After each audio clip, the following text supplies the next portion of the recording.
성탄의 기쁨을 기억하는 한 주간에 하나님의 크신 은혜와 사랑이 여러분과 함께하기를 축복합니다. 오늘 아침 화요일에 전도서 말씀을 통해서 우리가 받게 되는 메시지는 덫과 그물과 사슬 같은 인생에서 벗어나라, 이런 메시지입니다.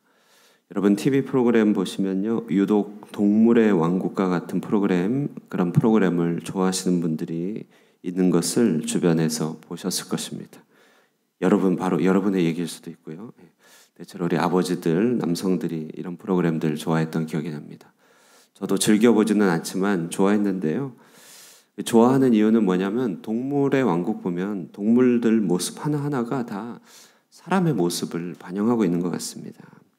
어떤 사람은 술록같이 경쾌하고 날쌘 사람도 있고, 어떤 사람은 토끼같이 온순한 사람도 있고, 또 사자처럼요, 평상시는 게으른 듯 하지만 목표물이 나타나면은 정광석화처럼 달려가는 그런 사람도 있고요. 미어캣처럼 귀여운 사람들도 좀 있습니다.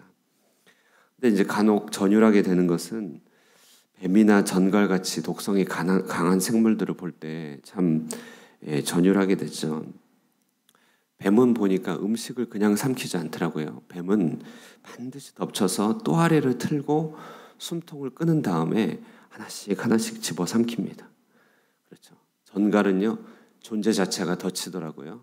얼굴 보고 상대하면요, 어느덧 꼬리로부터 이렇게 독침을 그냥 내리꽂습니다. 하이에나 같은 경우는 떼를 지어서 괴롭히다가 그러다가 약한 그 상대를 이렇게 덮치고 또 떼로 몰려다니고, 피를 빨아먹는 흡혈짐승 같은 경우는 도대체 하나님께서 저런 짐승은 왜 창조하셨는가 싶기도 하는 그런 궁금함들 떠오르게 됩니다. 그런 걸 보면서요, 신학을 공부한 목사로서 얻게 되는 통찰은 뭐냐면요, 이같이 독성이 강한 짐승들은 다 일일이 죄의 세력들을 묘사하더라 이런 것들을 깨닫게 됩니다. 생각해보면 죄가 사람을 무너뜨리는 방식이 다 비슷합니다. 홀로 동떨어져 있는 사람을 이렇게 둘러서 진쳐서 공격하죠. 그리고 전갈처럼 독성을 쏘아붙여서 의식을 혼미하게 합니다. 그리고 무엇보다도 뱀처럼 덮칩니다. 덮쳐서 똘똘 뭉쳐 이렇게 사슬처럼 감아서 서서히 삼켜갖고 죄에 사로잡히게 하는 것이죠. 그리고 결국 죄의 숙주가 되게 합니다. 이게 죄의 세력입니다. 문제는요, 이같이 독성이 강한 생물의 특징이 어떤 특정인에게만 있는 것이 아니라 에덴의 동편에 있는 우리 모두에게 크고 작게 작동한다는 것입니다. 우리 안에는 너나 할 것 없이 죄된 마음의 습관이 있습니다. 사슬 같은 집착이 있죠. 덫과 같은 표리부동이 있습니다. 그물 같은 억압이 우리 가운데 다 있다는 것이죠. 농도로 치면은 우리가 다 모두 진한 농도로 다 그렇게 죄인은 아닙니다만, 그러나 상태로 치면요, 투명한 물에 이렇게 오염수 한 방울 떨어뜨리는 것처럼 그건 못 마시죠. 아주 적은 양이라도 그렇게 모두가 죄가 퍼져 있다, 그런 말이죠. 아침에 이 이야기를 하는 이유는 전도서 7장에 솔로몬의 탐구, 솔로몬이 계속 알고자 이렇게 하는데 그가 깨닫게 된 결론적 깨달음이 바로 이것이기 때문에 그렇습니다. 25절, 26절 다시 한번 보시면요, 내가 돌이켜 전심으로 지혜와 명철을 살피고 연구하여 악한 것이 얼마나 어리석은 것이요 어리석은 것이 얼마나 미친 것인 줄을 알고자 하였더니 마음은 올무와 같고 마음은 올무와 그물 같고 손은 포승 같은 여인은 사망보다 더 쓰다는 사실이라, 이렇게 솔로몬이 말하고 있습니다. 자, 여러분, 본문 오해는 마십시오. 오늘날의 관점으로 무슨 난데없는 여성 혐오를 말하는 것이 아닙니다. 당시에는 지혜이든 악함이든 그 인격적인 특성을 여성 명사에 담아 의인화했던 경우가 많이 있거든요. 그러니까 실제로 우리 공동체와 또 우리 공동체의 터전과 마당이 되는 그런 여성성에 대한 이야기이기도 하겠지만, 인간의 악한 특성에 대한 대명사 같은 말입니다. 인간의 악한 특성에 대한 대명사. 마음은 올무와 같고 그물 같고 손은 포승 같고, 그 다음에 사슬 같은 그런 인격은 곧 지옥이다, 이런 얘기를 하고 있는 것이죠. 여러분, 동의가 되십니까? 더러는 의처증이 있는 남편들의 이야기를 들어보면 그 마음의 상태를 표현한다면 뭐라고 말하겠습니까? 딱 이것처럼 마음이 올무와 그물 같습니다. 손은 사슬과 같습니다. 사람이 딱 그렇죠. 스토킹 범죄 이야기 들어보십시오. 그들의 마음은 딱 올무와 그물 같습니다. 사슬 같은 손길로 한 사람을 괴롭힙니다. 저도 결혼 생활을 길게 하지는 않았지만요. 둘 사이에 갈등이 조금 이제 있을 것 같을 때면은 잘 없는데 가끔 있을 것 같으면요. 제 마음의 상태가 딱 그래요. 올무 같고 포승 같아요. 사슬 같은 거예요. 올무 같고 포승 같고 사슬 같아갖고 여러분 구체적으로 여러분에게 다 말할 필요는 없겠지만요. 그렇더라고요. 꼭 칭칭 감고 서로가요.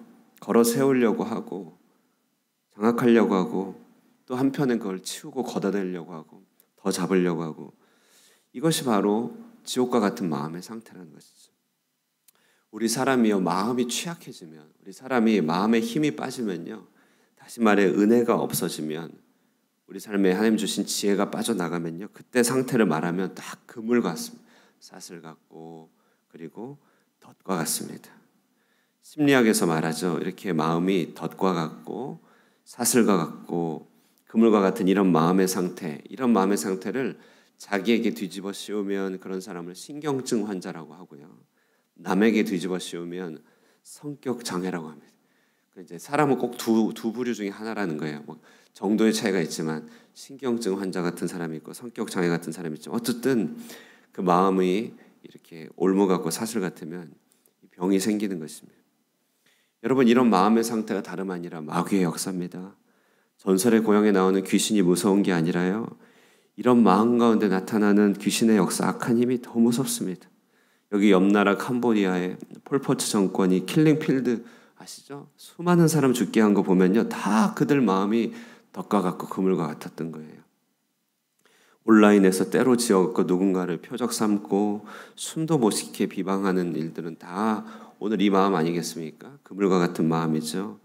데이트 폭력이 생겨나고 자녀를 학대하는 모든 파괴적인 일들 가운데 나타나는 마음의 세력은 다 그물과 같은 마음인 것입니다. 예수를 죽게 한 힘이 다름 아닌 이런 마음입니다. 그렇다면 예수가 자유케 한 것도 역시 이런 마음이라는 것이에요. 이런 파괴적인 마음에서 우리를 건져낸 것도 예수님의 능력입니다.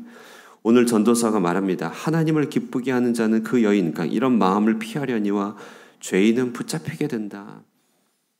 그러면 이 전도서 7장이 주는 교훈과 기도 제목이 있겠죠. 오늘 이 아침에 이 교훈과 기도 제목을 함께 묵상하면서 우리 아침의 기도 제목을 함께 살기 원하는데요. 첫 번째는요. 죽음을 기억해야 된다라고 하는 것입니다. 오늘은 본문에 나오지 않지만 7장 전체를 보시면 1절에서 4절에 나옵니다. 그 중에 4절 말씀 보시면 지혜자의 마음은 초상집에 있을 때 우매한 자의 마음은 혼인집에 있다 이렇게 말합니다. 자, 여러분 이 죽음이라고 하는 것은요. 우리 신자 안에 교회 안에서 말하기도 껄끄러운 내용이지만 그러나 이렇게 불청객인 것 같지만 영생을 얻은 자들에게 죽음은 사실상 죄에 대한 큰 해법입니다. 죽음에 대한 종교개혁자들의 가르침은 뭐냐면 죽음은 믿는 자에게 있어서 더 이상 사망에 쏘는 것은 없고 이 땅에서 죄를 그치게 하고 안식에 들어가는 입구다 이렇게 설명하였습니다. 이 땅에서 죄를 그치게 한다. 다시 말해 뱀의 사슬과 같은 것, 전갈의 독침을 무력화시키는 것은 그들의 머리를 깨트려 죽이는 것이라는 것이죠. 신자들은 죽음을 죄에 대한 해독제로 사용할 수 있는 자들입니다. 내 안의 독성들이 일어날 때마다 죄를 향해서 너는 곧 죽게 될 것이다 선언하고요. 아니요. 그리스도 안에서 너는 이미 죽었다 이렇게 얘기하는 것이죠. 우리 안에 사슬처럼 뿌리처럼 강렬하게 일어나는 죄의 세력들에 대해서 너 이미 죽었다고 너 뿌리가 이미 잘렸다고 그렇게 얘기할 수 있는 자들이 우리입니다. 그래서 전도서 7장은요. 이 죽음이 해독시켜주는 여러 죄성을 보여줍니다. 7절을 보시면 7절에는 탐욕과 거짓이라고 하는 이런 독성을 해독시키죠. 죽음이요. 탐욕에 대한 해법은 죽어야 되는 것이에요. 9절을 보시면 조급함. 8절도 거짓이고 9절은 조급함이죠. 조급함. 10절은 심지어 과거에 대한 부당한 향수. 옛날이 더 좋았어. 옛날이 더 좋았어. 말할 수 있겠지만 하나님은 언제나 오늘의 하나님이잖아요.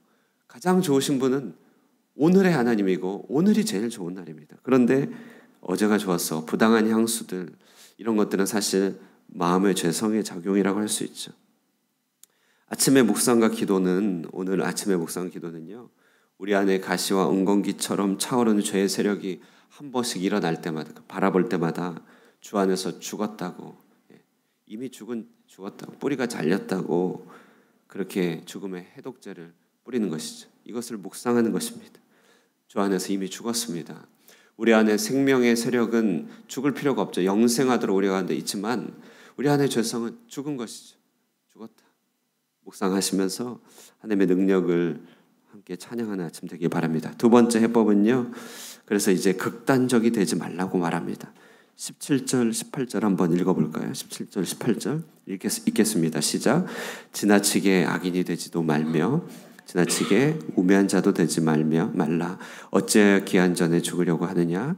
너는 이것도 잡으며 저것에서도 내 손을 놓지 아니하는 것이 좋으니 하나님을 경외하는 자는 이 모든 일에서 벗어날 것임이라. 예, 아멘. 이 모든 일에서 벗어날 것임이라. 영어로 보면 extreme, 하나님은 extreme한 상황에서 너를 건져낼 것이다. 이렇게 얘기하고 있습니다.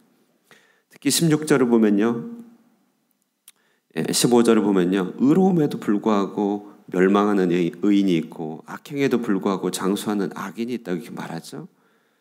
자, 그러니까요. 이런 세상을 바라볼 때 인과응보의 사슬에 너무 붙잡혀 있으면 사람이 극단적이 된다는 것이에요. 자기 기준과 자기 이념에 너무 사로잡혀 있으면 사람이 지나치게 된다는 것이죠. 이 세상도요. 진보도 극진보가 있더라고요.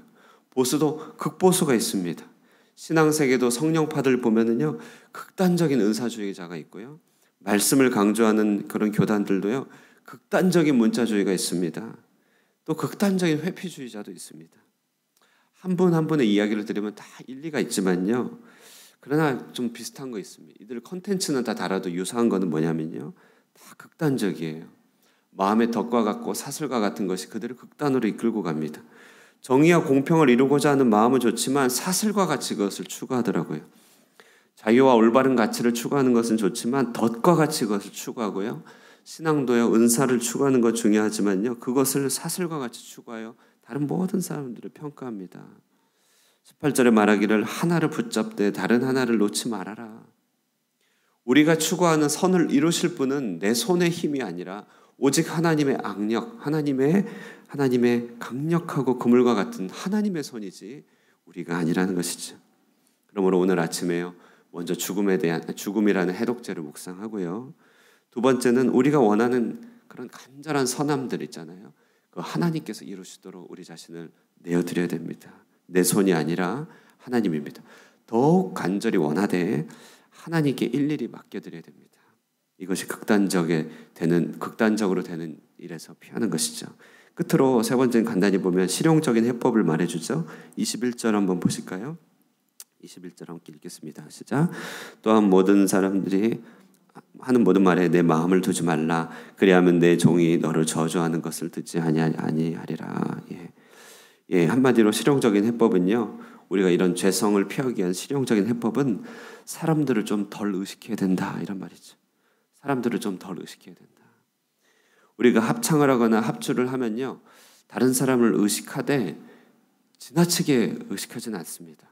우리 성가대 하시는 분도 계시고 또 이번에 우리 밴드도 하시는데 다른 사람 지나치게 의식하지는 않고 적당히 의식합니다. 어떻게 해요?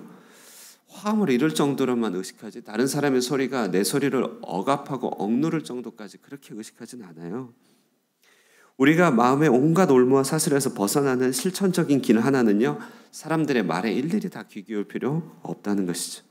나도 많은 말을 하는 사람이고 조금 둔감한 것도 능력이다. 조금 둔감한 것도. 선한 데는 예민해야 되지만 악한 데는 둔감하자. 둔감한 것도 능력입니다.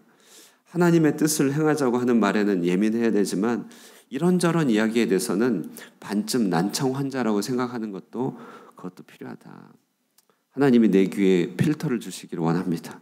주의 음성에 대해서는 민감하지만 불필요한 말들에 대해서는 안 들리는 필터를 주시기를 바랍니다. 오늘 이렇게 우리를 지옥의 함정에 빠뜨리는 마음에 대해서 생각할 때요. 다 해법도 있습니다. 하나는요. 우리는요. 주 안에서 죽었습니다. 주 안에 죽었어요. 그러므로 죽음이라는 해독제로서 죄성을 녹여내야 됩니다. 두 번째는 극단적이 되지 말아야 됩니다. 하나님께 맡겨드려야 됩니다. 끝으로 우리의 귀에 필터를 달고 하나님의 음성에는 예민하지만 사람들의 말에는 둔감하여서 그렇게 살아갈 때 우리 가운데 마음의 평안이 지켜지고 지혜가 주어질 줄 믿습니다. 오늘 하루 이런 지혜 가운데 승리할 수 있기를 주님의 이름으로 축원드립니다. 기도하겠습니다. 사랑과 은혜가 충만하신 하나님 아버지, 은혜와 사랑을 감사합니다. 에덴 동편으로 쫓겨난 아담의 모든 후예들, 마음의 가시와 엉겅퀴 같은 것들이 있으며 마음의 그물과 덕가 같은 것들이 있어 이 세상을 힘들게 하며 죄악의 쓴뿌리들을 내놓는 경우가 너무나 많이 있음을 보게 됩니다. 우리도 그 안에서 고통당하며 우리 역시도 그런 죄악이 우리 가운데 한 번씩 일어남을 볼 때 하나님 주님께 두 손을 들고 구원의 하나님을 요청하게 됩니다. 하나님이여, 오늘 말씀에 지혜의 교훈과 같이 주 안에서 이미 죽었음을 기억하게 하여 주시고 이 세상의 모든 죄의 세력들 그리스도의 십자가에 못 박혀 죽었음을 선포하게 하여 주시며 우리 안에서 그런 죄성이 일어날 때마다 그리스도 이름으로 죽었다 선언하며 오직 생명의 능력을 공급받는 자 되게 하여 주시옵소서.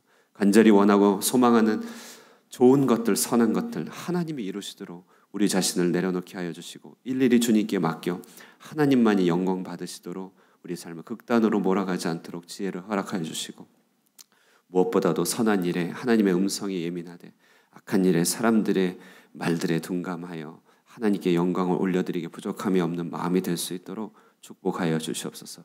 이 아침에 주님 주신 말씀 마음에 품고 새기며 묵상케 하여 주시고 오늘 하루도 지혜로 능력 있고 강건하게 승리케 하여 주시옵소서. 예수님의 이름으로 기도드리옵나이다. 아멘. 예, 우리 말씀 묵상하시면서 기도하시고 개인의 기도 제목 기도하시고요. 우리 토요일에 있을 성탄 행사를 위하여 온 성도가 기쁨으로 주님을 경배하고 교제를 나눌 수 있도록 기도해 주시고 주일에 있을 세례식을 위하여 또한 기도 부탁드리겠습니다. 기도하겠습니다.